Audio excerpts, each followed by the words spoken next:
भाई साहब।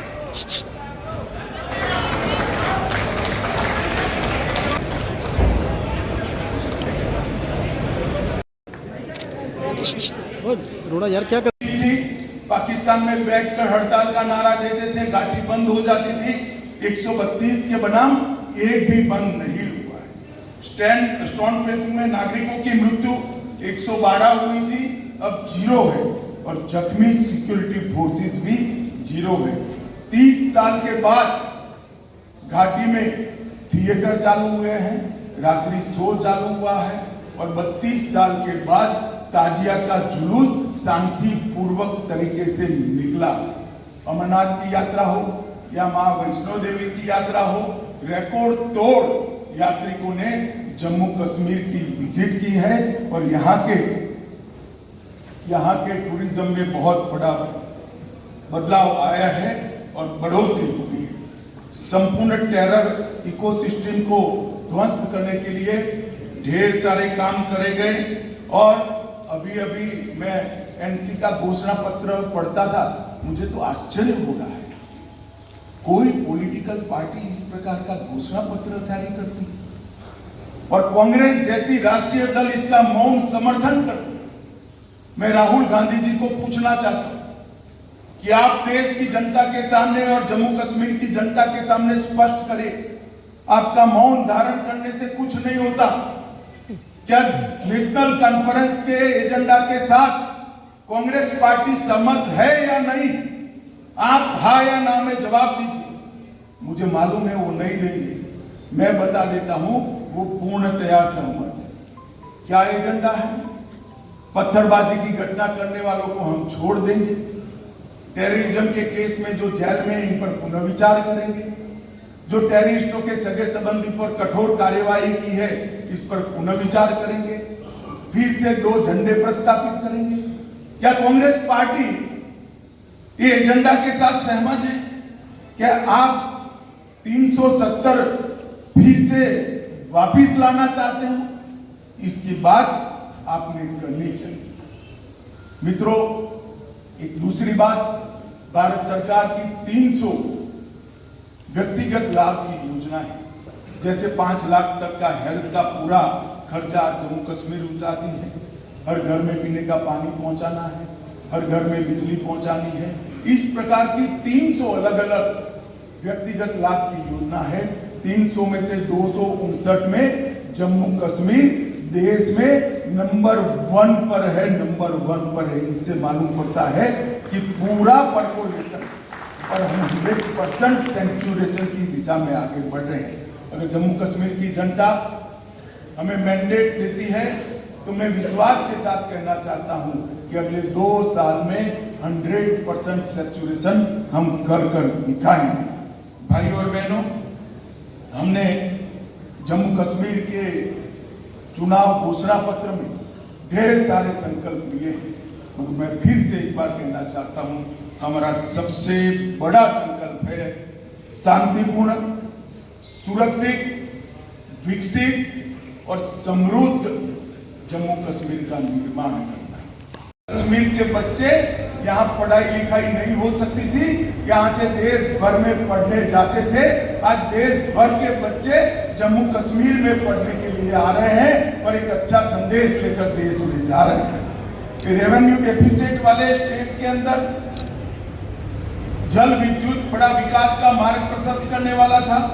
लगभग 22,500 करोड़ की लागत से विभिन्न हाइड्रो प्रोजेक्ट का निर्माण हमने किया है। लगभग 1000 मेगावाट पाकलदुल, इसके साथ शाहपुर कंडी बांध सिंचाई, रतले हाइड्रो योजना, क्रार हाइड्रो योजना, कीरू हाइड्रो योजना, ढेर सारे बिजली उत्पादन के जल विद्युत के संयंत्र यहाँ स्थापित किए गए हैं और आने वाले दिनों में एक काम पूर्ण होते ही वो जम्मू कश्मीर को सरप्लस बजट देने वाला स्टेट बनाएंगे। ऐसा पूर्ण आयोजन नरेंद्र मोदी जी के नेतृत्व में किया है। कई सारे बिजली के वितरण के भी काम हुए हैं। इसके साथ हमने शांति के मोर्चे पर भी ढेर सारा काम किया है। उस पर मैं बाद में आऊंगा। पहले सामाजिक सद्भाव और समरसता पर भी विशेष बात रखना चाहता हूं। धारा 370 के कारण यहाँ रिजर्वेशन संभव नहीं हो पाता था, महिलाओं को अन्याय होता था, दलित भाइयों को अन्याय होता था, ट्राइबल्स को अन्याय होता था। भारतीय जनता पार्टी की नरेंद्र मोदी सरकार ने यहाँ आरक्षण को जमीन पर उतारने का काम किया। आज एससी वर्ग का भी आरक्षण हुआ है, आर्थिक रूप से कमजोर वर्ग का 10% आरक्षण हुआ है, ओबीसी का आरक्षण बढ़ाया गया है। गुर्जर, बकरवाल और पहाड़ियों को सालों से जो आरक्षण नहीं मिलता था, उसको आरक्षण देने की शुरुआत नरेंद्र मोदी जी के नेतृत्व में हुई। हमने एनसी का एजेंडा देखा है, उन्होंने कहा है कि हम इस पर पुनः विचार करेंगे। मैं श्री उमर अब्दुल्ला को बताना चाहता हूं, उमर साहब, चुनने का नतीजा जो आए वो आए, हम गुर्जर, बकरवाल और पहाड़ी के आरक्षण को आपको छूने नहीं देंगे। ये बात आप याद रखें। ये भारतीय जनता पार्टी का संकल्प। भाई और बहनों, ग्रास रूट डेमोक्रेसी, पहले डेमोक्रेसी 3 परिवारों में सीमित होकर रह गई थी। ना पंचायत चुनाव होते थे, ना तहसील पंचायतें बनती थी, ना जिला पंचायतें होती थी। भारतीय जनता पार्टी की सरकार ने ग्राम पंचायत, तहसील पंचायत, जिला पंचायत और म्यूनिसिपालिटी के चुनाव कर पंचायती राज को बहाल करने का काम किया है और यहाँ लोकतंत्र को प्रस्तावित किया। पहले जम्मू कश्मीर में एक जमाना था कि 10% अगर वोटिंग हो जाती है तो सारे अंग्रेजी अखबारों में हेडलाइन बनता था कि जम्मू कश्मीर में डबल डिजिट वोटिंग हुआ। आज मैं बताना चाहता हूं, ब्लॉक विकास परिषद के चुनाव में 98.3% और अभी जो हुआ आम चुनाव उसमें 58.46% वोट, जो रिकॉर्ड वोट है, जो बताता है कि घाटी और जम्मू दोनों की जनता लोकतंत्र के साथ। बम की परछाइयां, धमाके, मशीन गनों की आवाज कश्मीर में लंबे समय तक सुनी गई। ये 10 साल में धारा 370 हटाने के बाद विशेष रूप से यहाँ के सुरक्षा परिदृश्य में आमूलचूल परिवर्तन हुआ है। पहले कुल घटनाएं 7,217 10 साल में हुई थी, 4 से 14 में, 14 से 24 में सिर्फ 2272 पर आकर अटकी और वो 70% की कमी बताती है।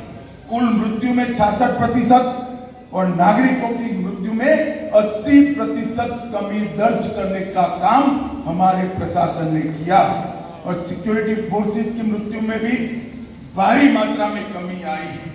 और इसके साथ जो आम जनों के साथ जुड़ा हुआ है, ऑर्गेनाइज्ड टाउन पेल्टिंग 2010 के मानक को पकड़े तो 2654 घटनाएं थी।